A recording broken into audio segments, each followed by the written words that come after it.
Hey guys, this is the Mistress Reviewer, and today I'm going to review Transformers Dark of the Moon.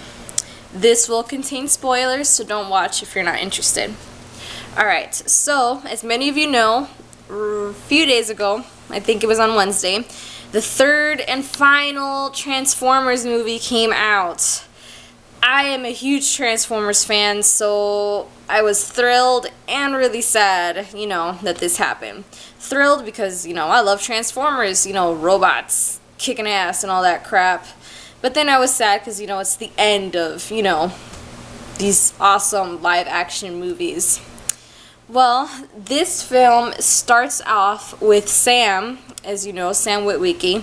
He's looking for a job. He's just graduated from college, and apparently he can't find anything.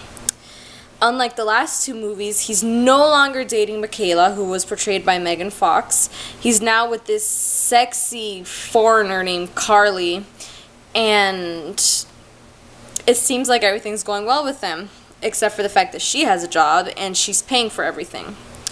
You also find out that the Autobots have been really busy, going and helping the humans with issues that they're having. Bumblebee is no longer with Sam as he's, busy with all his little missions, and Sam misses him.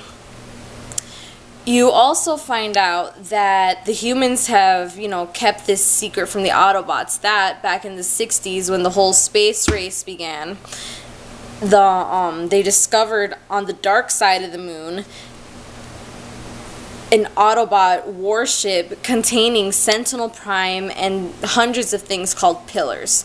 These pillars, when put together, form a space bridge. I was so excited to find out that they were going to have a space bridge in this movie. If you're into the cartoons or just into the franchise in general, space bridges are like a huge thing. They, with a space bridge, it forms sort of like a wormhole, and you can pass, robots through it. You can just pass anything through it from point A to point B.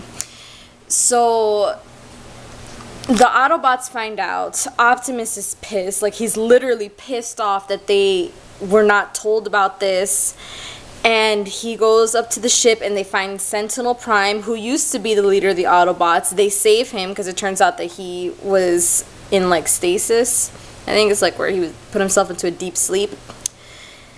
And they save him, they bring him down to Earth. Sam sort of finds out, and he's feeling bitter because he can't get a job doing anything important, and some lady who showed up in this movie told him he was just the messenger.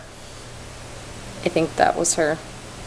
Anyways, so Sam, wanting to do more, wanting to help out, he discovers that the Decepticons are back on Earth, that they're, killing humans. And he uncovers a plot that they're attempting to kidnap Sentinel Prime. So together with Bumblebee and a few of the other Autobots, they try to get Sentinel Prime to safety, only to discover that Sentinel Prime, him, he's nothing more than a little punk-ass bitch who got together with the Decepticons and has betrayed the whole Autobot. I was so disgusted. So it turns out Sentinel Prime and Megatron were in cahoots together the whole time, trying to get the space bridge together to bring Cybertron, their planet, to Earth, because they plan to use humanity as slaves to rebuild their planet. It was crazy. Sentinel Prime, turns out to be bad. He kills a few people.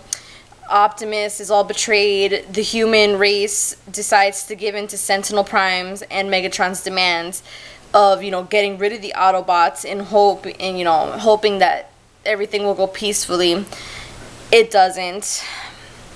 There's that's all I'm going to say about the movie. If you want to know the rest, you're going to have to watch it. But I am pleased to say that this third movie, the storyline was just as good as, the storyline in the first movie.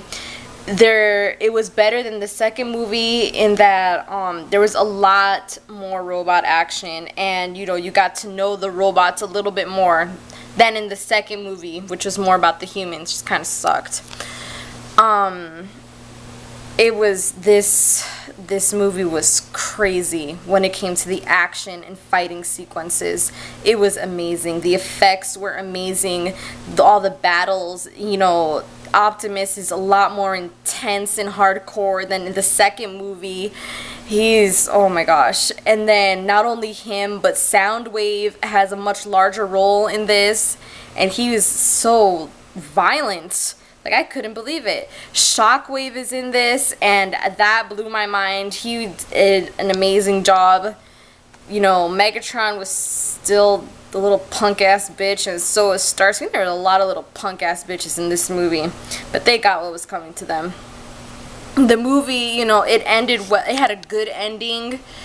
It was a good ending, and I'm really sad that this is going to be the final. This is the final movie. Hopefully, they'll continue it on in this storyline in some form, most likely in comics. So, I give Transformers Dark of the Moon 5 stars out of 5. So, go watch it as soon as you can.